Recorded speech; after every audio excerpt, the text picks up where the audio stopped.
Liberté! Égalité! Fraternité! Deliver what was promised! Hear our voice! Respect our demands! Eat our work days! Better wages! Paid vacations! No more hunger! We will not let the Bastille frighten us! Let the king and queen answer! Give power to the people!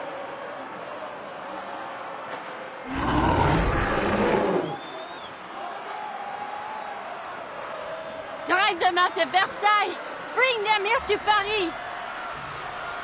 Liberty or death!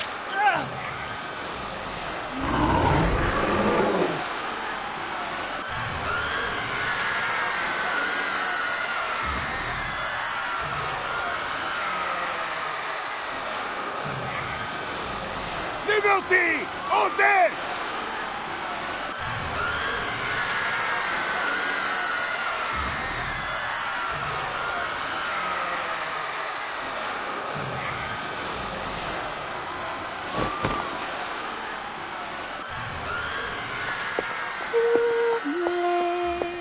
Jeunesse, je l'ai offerte. Le diamant au cou, tu m'as noué. L'eau de miel, au langage, non jeté dans la cage. Quelle surprise! The great Felicienne seems in better spirits now. Et tout ce qu'on ne clôt dans le silence, dans un coffret noir, loin sous la terre. Though I feel this isn't the time or place for such a song, mademoiselle.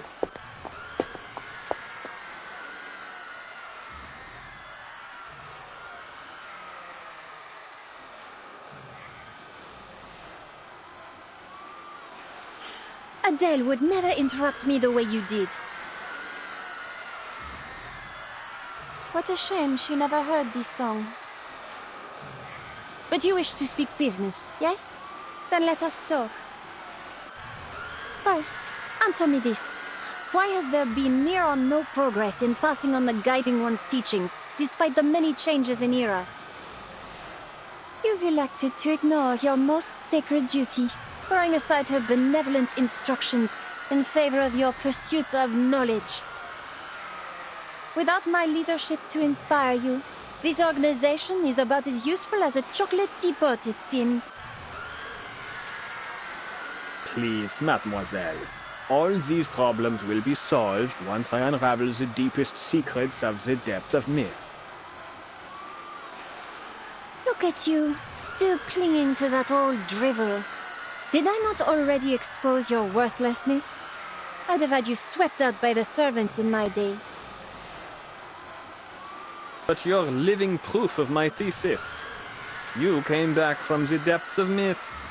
How can you not believe? What I believe in is my ability to conquer death. I have no particular interest in your imaginary Paris. Nor your babbling nonsense about ideals. It is our shared goal to return the world to its most glorious era, n'est-ce pas? We've found the means. I only ask that you trust me. Trust? You'd have me scale the Eiffel Tower of all things to use my diamond to unleash the depths of myth. While you stand at a safe distance and watch? That's your brilliant plan?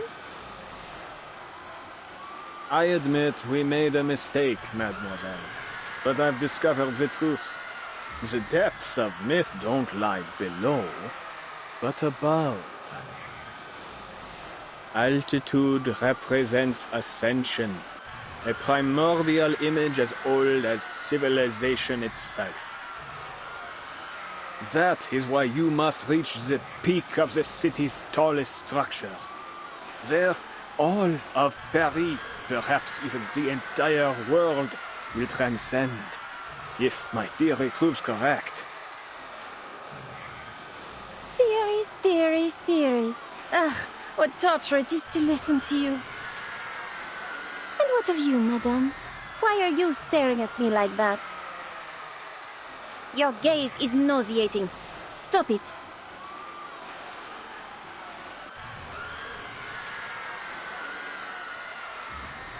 Are you even listening to me? I am.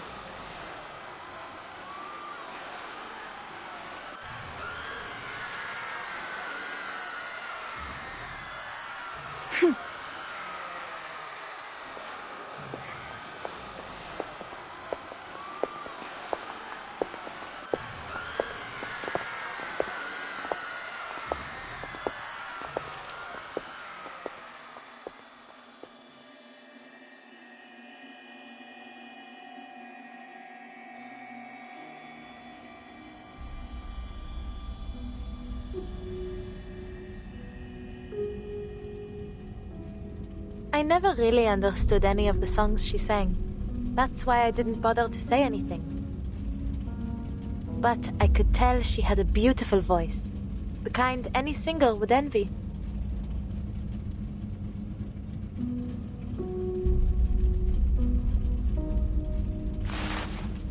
She has a real sweet tooth, particularly for macaron. I've seen her eat a whole box in one go. But not just any old macaron. Only La Dure's will do. I often had to plan our trips around the store on the Champs-Élysées. Lucky for me, Felicienne was a late riser, or else I'd have had to race all the way from the bakery to her place every morning. But what she was eating, they weren't macaron, were they?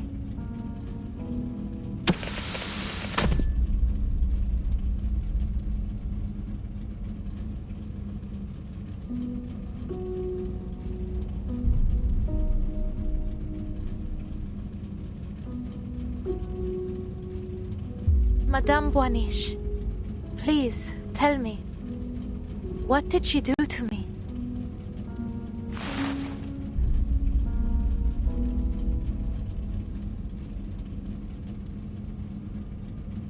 She stole your fate. Her original self perished long ago within the depths of myth.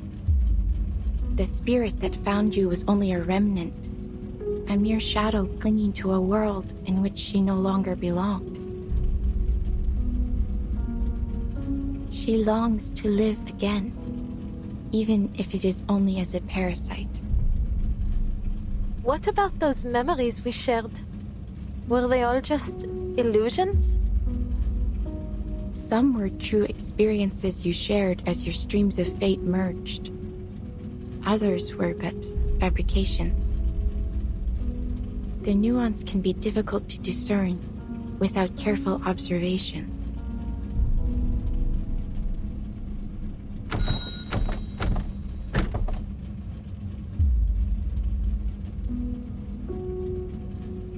You've really confused me, madame. What side are you on? I am a watcher of the streams of fate, not a participator in them. I take no sides. But you can do more than watch. You already have. You were the one that told me about this inevitable death. And then, Celia really did end up dead. You know exactly what's going to happen to me. You know everything. Don't you?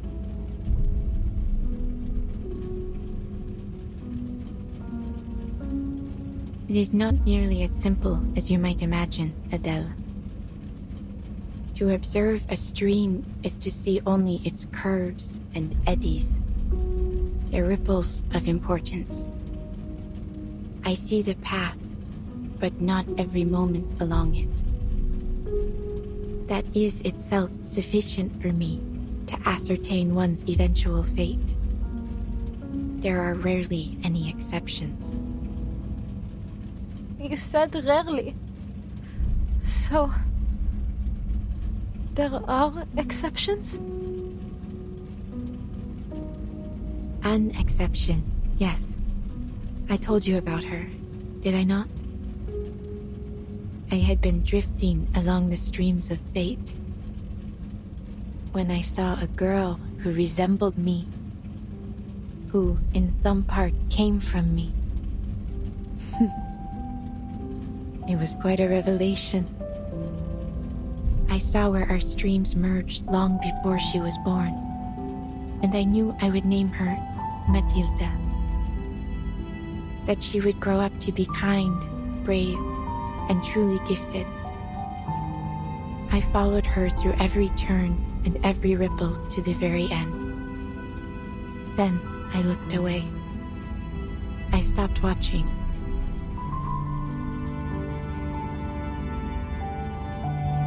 The way you describe it?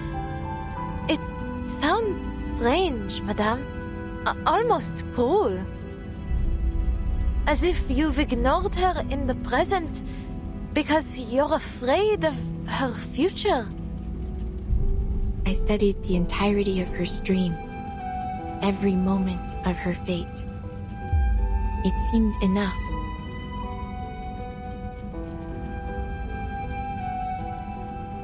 But then something peculiar happened.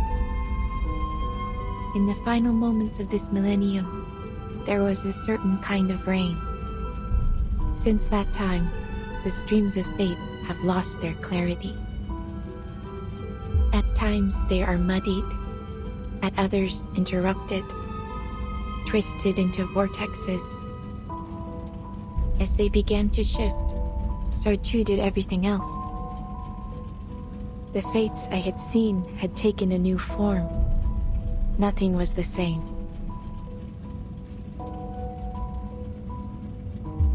Soon, Felicien will complete R12's ritual. Once that happens, your spirit will rest forever here in this car, and a calamity would fall upon Paris. All the visions I saw end here. You're implying something, aren't you? Are you saying that my fate isn't set in stone? I am simply stating what I saw. Many who learn of their fates become passive to them, hoping that by inaction they might avoid their consequences. Others are driven to attempt, however vainly, to change it. How you interpret this prophecy is entirely up to you.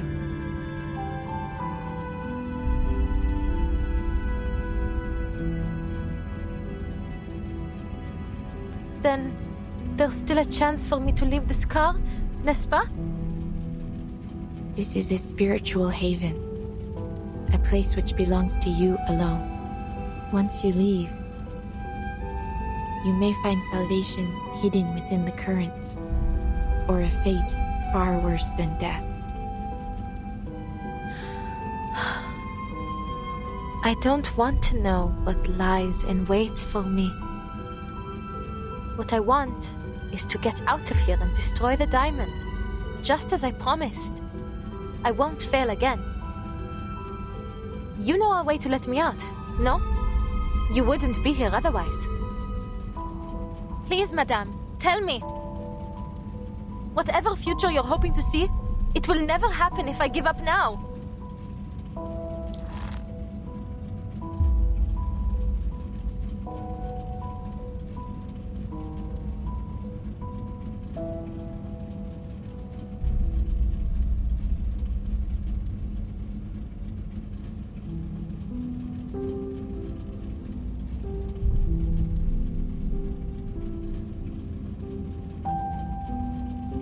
Even in the face of oblivion, you would try to change your fate.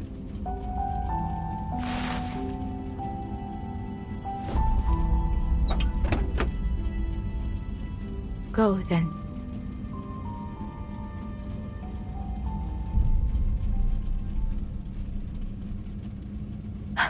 Merci.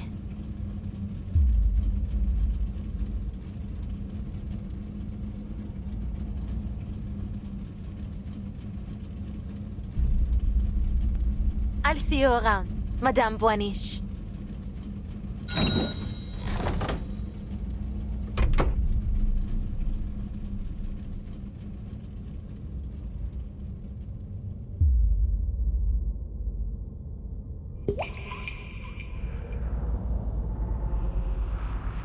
So, where is this so-called fate you've been waiting for? You've seen the end already, n'est-ce pas? The only one possible, anyway. My triumph. You prophets are all the same.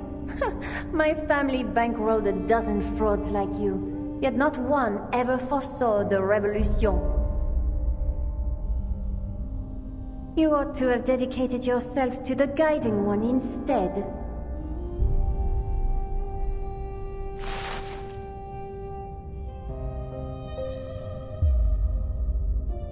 You speak because you seek my direction. You wish to unravel the secrets of resurrection. You're clever for a prophet. Of course, that's my goal. I wouldn't allow those bungling followers to take credit for such a discovery. I must determine the truth before anyone else. North, that is where your path leads. But know that there are consequences to what you seek. You will not emerge from it the same.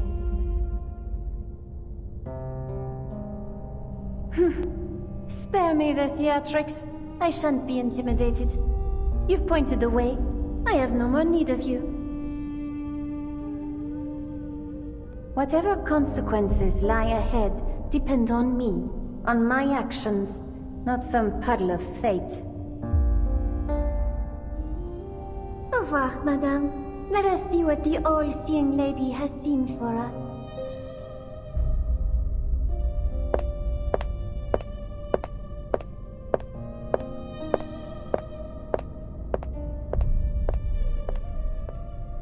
Goodbye, Adele.